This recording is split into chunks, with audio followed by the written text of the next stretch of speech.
स्वभावचिन्मयानन्दम् कृपापूर्णम् जगत्पतिम् हरिषड्वर्गजेतारम् नित्यानन्दगुरुम् भजे.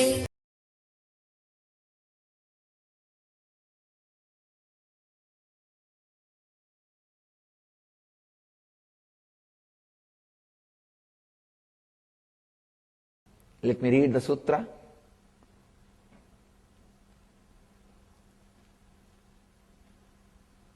Gata vibhajane drishtim bittis tyaktva vinikshipet tallayam takshanat gatve tallayat tanmaya bhavet. At the edge of the deep well, look steadily into its depths until the wondrousness happens to you. Very powerful technique.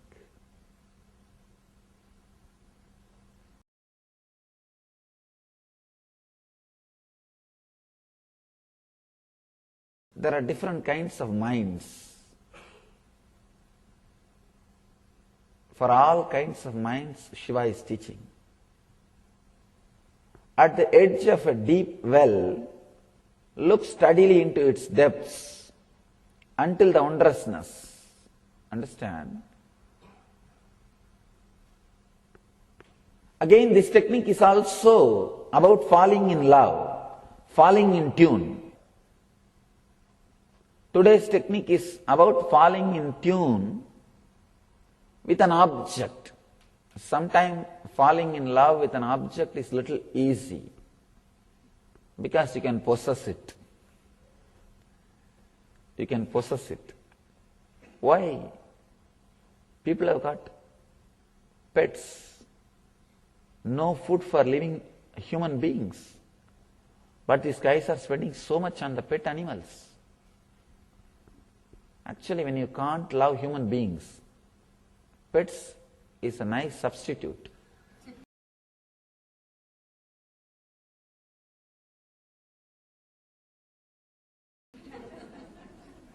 See, the difficulty with opening up to human being is the risk of no is there.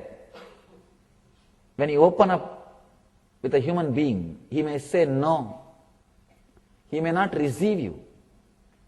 He may not be behaving as you want. He may not be expressive. But with the pets, you feed them. They have to do what you want. And you can tie them in a rope and put them in a cage when you don't want to spend time with them. With human beings, things are a little unpredictable. They may have the mood when you don't have, they may not have the mood when you have. But with pets, things are more under your control. You can choose.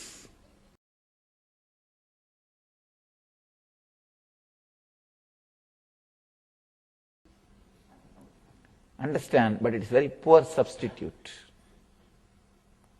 Learn how to open up to the higher level beings.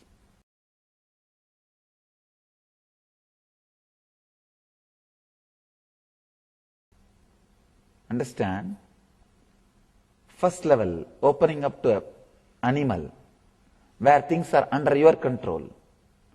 Second level, opening up to a human being, where 50% is under your control and 50% is under his control. Third, opening up to an enlightened being, nothing is under your control. Nothing is under your control. That is why it is very difficult to open up to an enlightened being.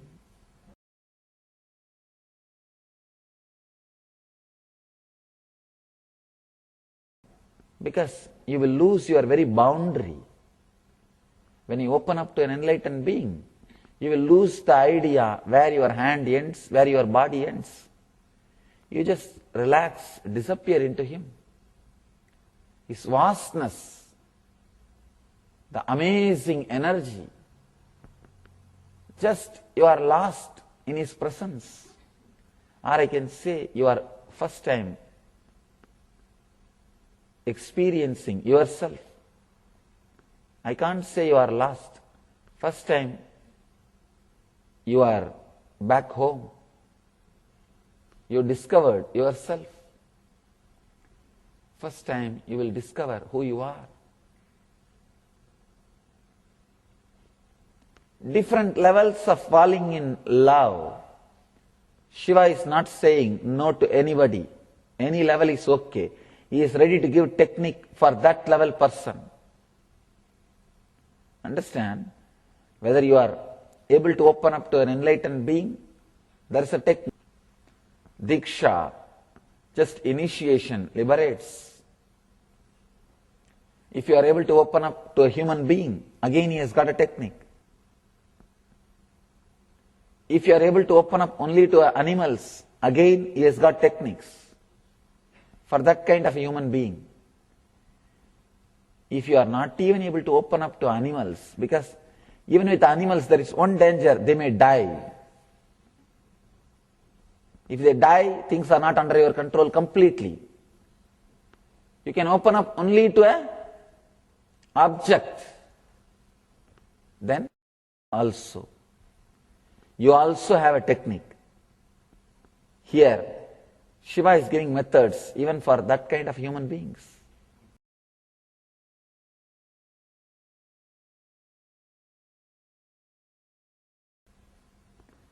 Sometime, people who lived in the forest, who lived with nature, they can open up to an object easily, even if they are in high level consciousness. Even if they are in the level of opening up to a master, they may not find a master. They can just open up. They can just feel connected to an object in the forest. So even for that kind of people, this technique will be very useful. This is more like opening up to a nature. Opening up to a nature.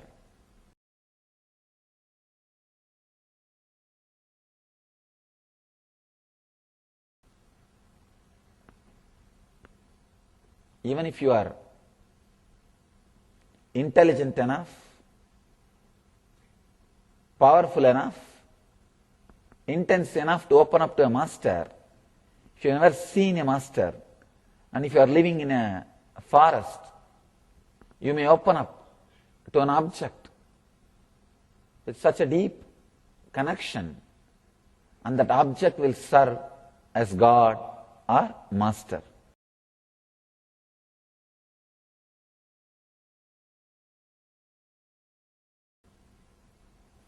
There is a beautiful story of a great devotee of Shiva. His name is called Kannappa, means the father who gave eyes to Shiva.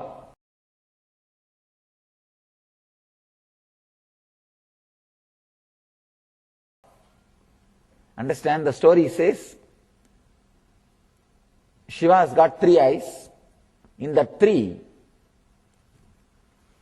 one and a half belongs to Devi, because he has given his half to Devi. The remaining 1 and a half, one belongs to this devotee. Only half is his eye.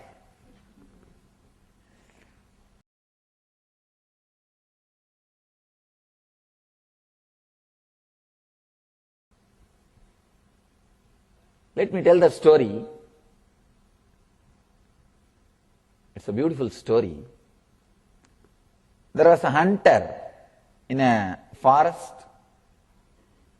That guy, his only work is from morning till night, he will hunt animals, cook them, eat, sleep.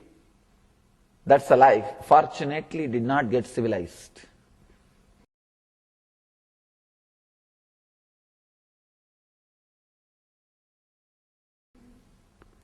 Sometimes civilization takes away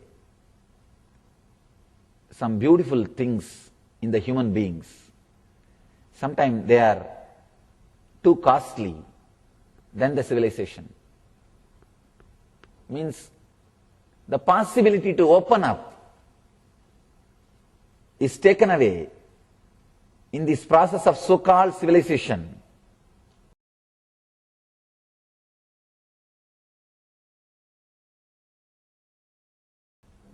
Fortunately, this guy, even though lived as a hunter, did not lose that dimension of his being. I call this dimension as a sixth sense, possibility to open up. This guy did not lose that possibility.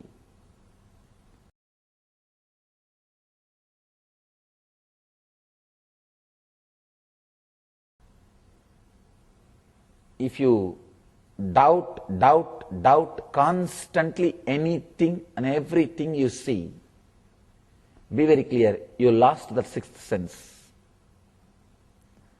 Civilization has happened to you. You are now civilized. You can have a big board. I am completely civilized. Now you know how to find reason, how to justify things, how to do anything. Now you know logically how to find reasons, how to doubt, how to justify whatever you do.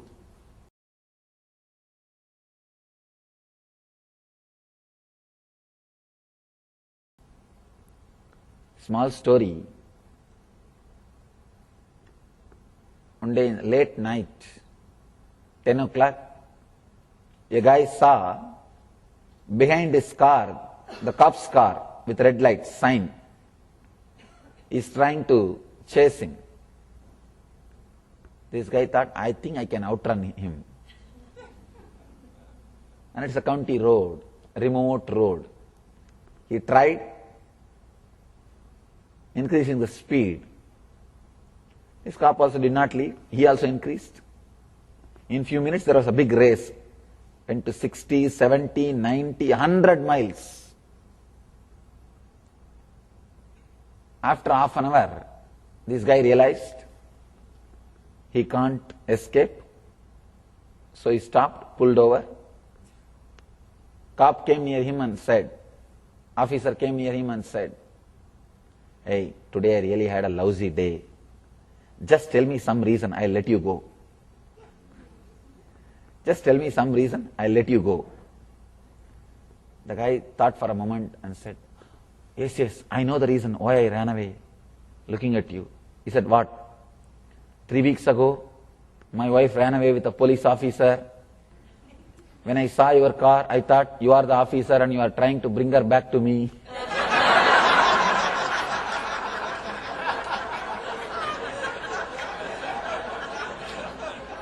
You can always justify. You can always justify. With civilization, you get the power to justify, but you lose the capacity to open up. Your logic becomes very sharp, but the sixth sense, power to open up, is lost.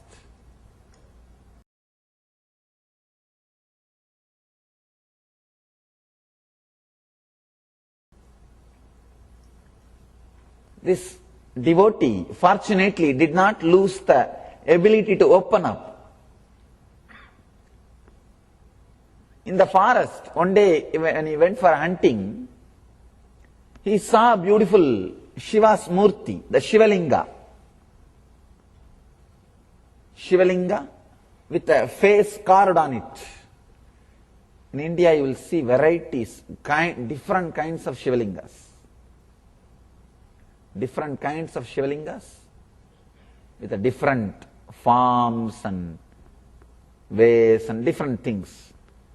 There was a Shivalinga with a face carved on it. The moment he saw that Shivalinga, he saw that Murti, he saw that statue, he fell in love with that. Somehow he was able to open himself.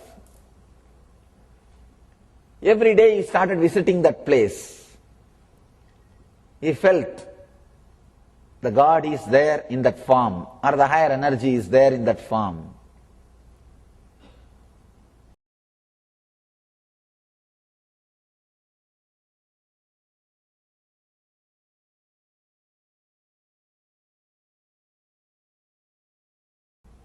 After 2-3 days, he started talking to it, talking to Shiva.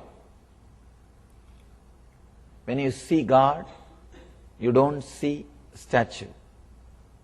When you see statue, you don't see God. Understand? When you see it as a God, you will not see that as a statue or just an idol. When you see it as an idol, you will not see that as a God. Somehow he felt it's God. He did not see it as a statue. He started talking to Shiva. Oh Lord, it's so nice you are here just for me. And he said, just see that I get a good animal today so that I'll give you a feast. Whatever he gets, he will nicely cook. Not only he will nicely cook, he will first taste it and see whether it is really cooked well. Then bring that portion, that flesh, to that Shiva, and he will offer it. It's a very strange kind of worship. He doesn't have any vessel to bring water and wash that place. So he will take water in his mouth. He will collect all the flowers and put it in his hair. There is no other flower basket for him. He will collect all the flowers and put it in his hair, in his jata. The hunters will have a big matted lock. He will put it in his matted lock, fill water in his mouth, and carry that flesh or that meat in a palm leaf in one hand. Bring there, and he will spit that water on that statue, on that Shiva, and put all the flowers on that Shiva and decorate him. Put this flesh in front of him and pray to him, oh Lord, please eat the best portion of the meat, the flesh I brought for you. He will do all his puja. Then he will tell, oh, I think you are feeling a little shy because I am here. I will go away, you eat later on.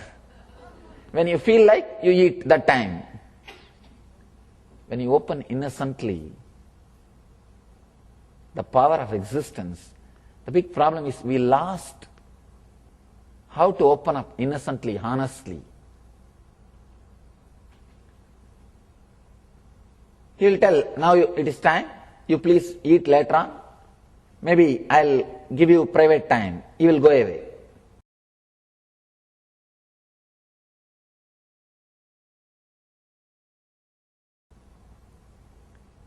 Actually, there was a traditional intellectual guy who also used to come to that place to worship rarely. That day he came and he saw all that meat in front of Shiva, and these traditional intellectuals usually not only they are vegetarians, they are dead against non-veg. I always tell people, take vegetarian vow, nothing wrong, but don't hate non-vegetarian people. Let them have what they want. People come and ask me, how to convince others to take up vegetarian food? I tell them, why do you want to convince? You must be jealous of them enjoying. You must be feeling that saliva when they eat. Otherwise, why will you get interested in convincing them? If you know vegetarian is good, just enjoy, stop with it, over. Why do you want to convince? Because there must be in one corner of your mind a little, I think once in a while, okay. Or that saliva is there in the mouth. Otherwise, why will you try to convince somebody who is not bothered about convincing you? See, no non-veg person goes to convince others, eat non-veg. But all these vegetarian people goes to convince non-veg people, don't have non-veg, eat vegetarian. See the fun part of it. No non-vegetarian person goes to convince vegetarians. please have non-vegetarian also. No. Please become non-vegetarian. No. But all these vegetarian guys, they go around and convince every non-vegetarian person. In our healing initiation, of course, that initiation can be taken or practiced only with vegetarian food. With a non-vegetarian food, you will have a little side effect. Your system will not be able to adjust, cope up with it. So when these guys become vegetarians, first thing they do is they will go around and start canvassing. Start preaching. You became vegetarian. It's good. Little jealous on corner. Here, this guy is a great intellectual who is doing the puja with all the vegetarian tradition way. He came and saw, God, what is this? All non-veg things are lying.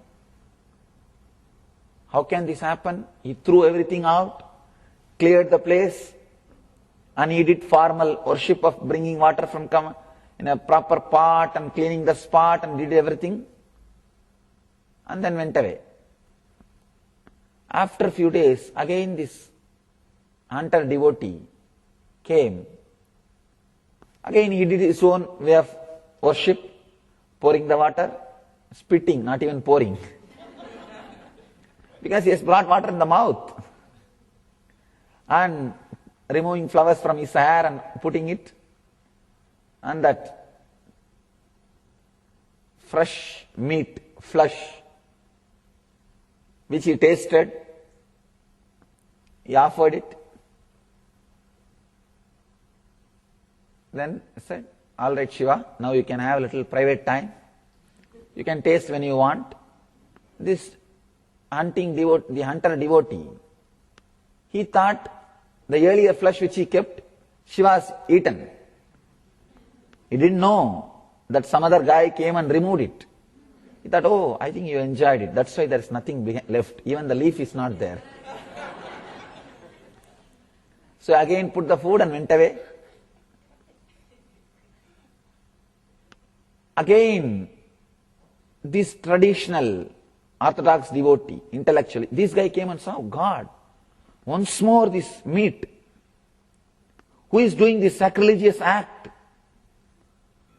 Who is disturbing? I should stay here today and see who is the guy who is coming and doing these things, and I'll take him to task.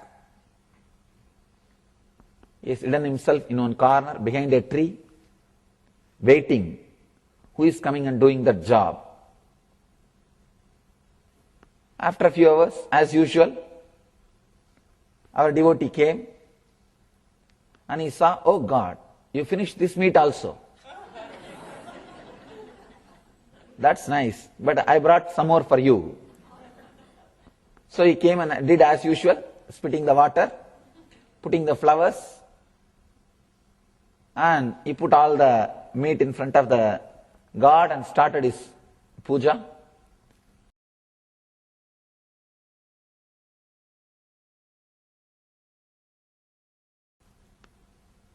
That traditional orthodox intellectual guy, he was about to jump out and stop this guy. Suddenly he saw from that Shiva's one eye blood started coming. So this traditional guy got frightened. God, now I don't know what to do. Let me just see what will happen. I think now Shiva himself is going to punish this fellow. This guy will be punished by Shiva himself. Let me wait and see how Shiva punishes.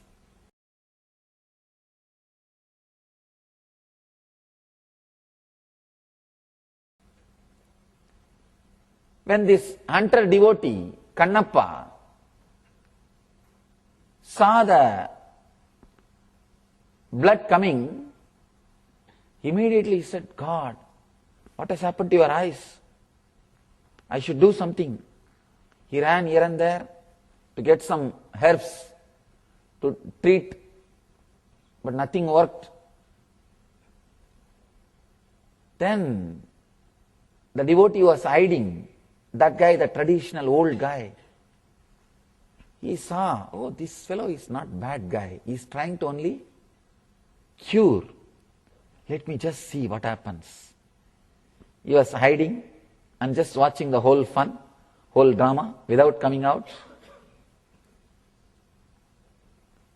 This hunter devotee ran here and there, tried to collect some herbal medicines to heal Shiva's eyes. Nothing worked out. Then this devotee decided, I think first eye transplantation, eye surgery. He decided, I will give my eyes for Shiva. So he just removed one of his eyes and put at the spot of Shiva's eyes. First transplanting surgery. I don't know how many thousands of years ago.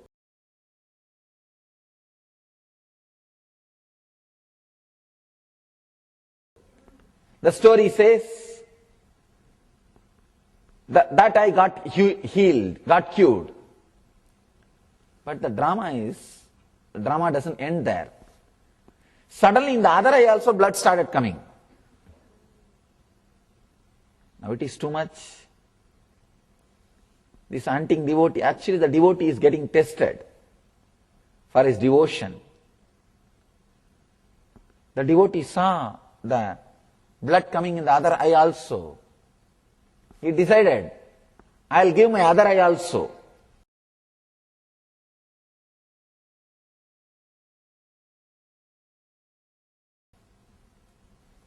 That traditional intellectual person who was standing, hiding behind the tree was shocked when he saw the power of devotion. But he did not come out. He was frozen in the fear, just hiding. This hunter devotee does not have much time to think, oh God, you are having pain, you are having bleeding, I should immediately help, do something. So he decided to remove the other eye also and put it.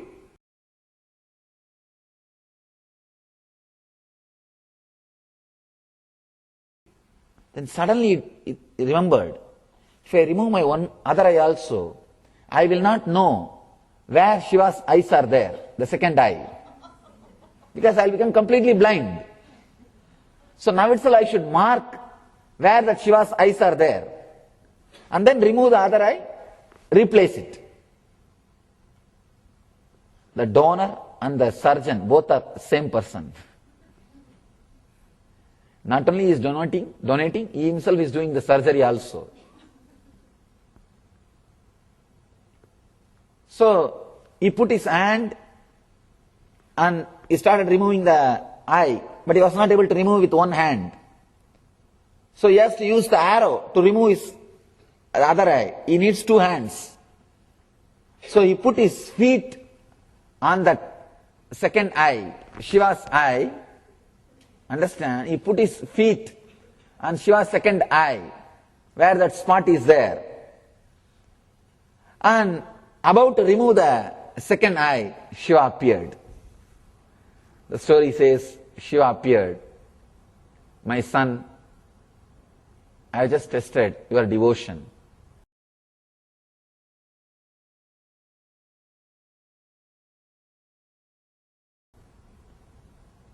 I have just tested your devotion. Whatever you did, if you see from the physical level, normal level, it is sacrilegious. Spitting water, putting the flower which was used, put in your head, and offering the meat which you tasted. Finally, above all, putting your feet on that God.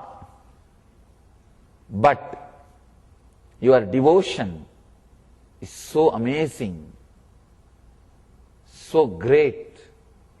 Your devotion is such, from today you will be called as Kannappa, means father who gave me eyes. Understand? Only your father can give some part of your body. Only your father or mother can give some part of your body. At least in those days, when transplantation was not common. So Shiva says, you gave me eye.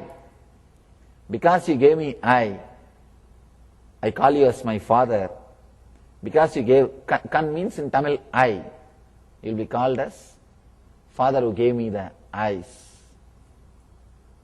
And the story says, that moment he became enlightened.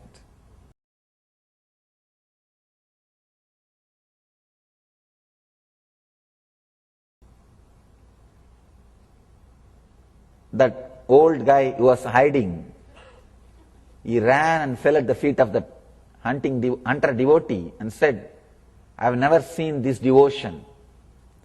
What you have done may be not according to the tradition, but even your devotion is beyond tradition.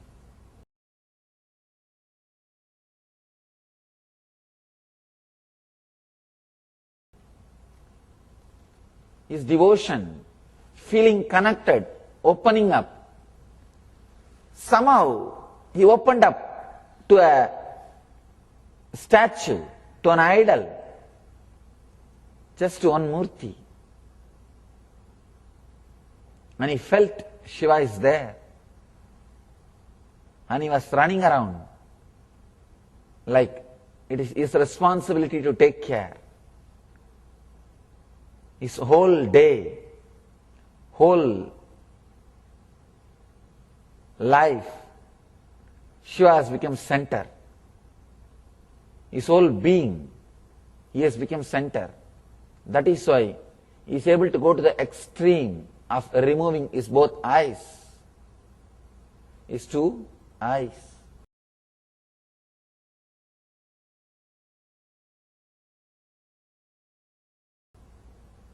Feeling connected, opening yourself. Actually, if you open yourself to anything, that will become alive, because opening up is so powerful that will make you also alive.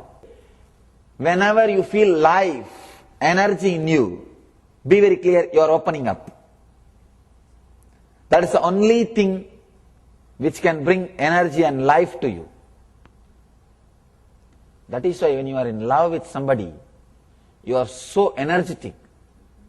High, not after marriage.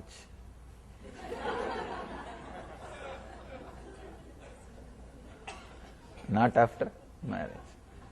Somebody asked, one son is asking father, Father, how much it costs to get married? Father said, I don't know, because still I am paying for it.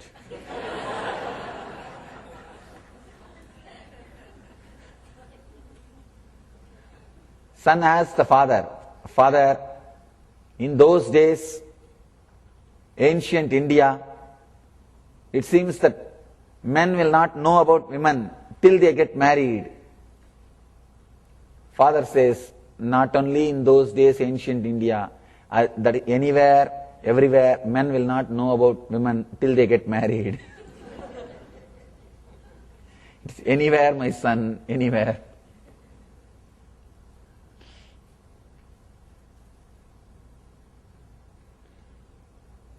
When you are in love, your whole being is filled with energy, means you are open. When you open up, not only you make the other person, the object to which you open also becomes alive. When you open up, not only you, the object or the person to which you open up, that also becomes alive. That also becomes divine.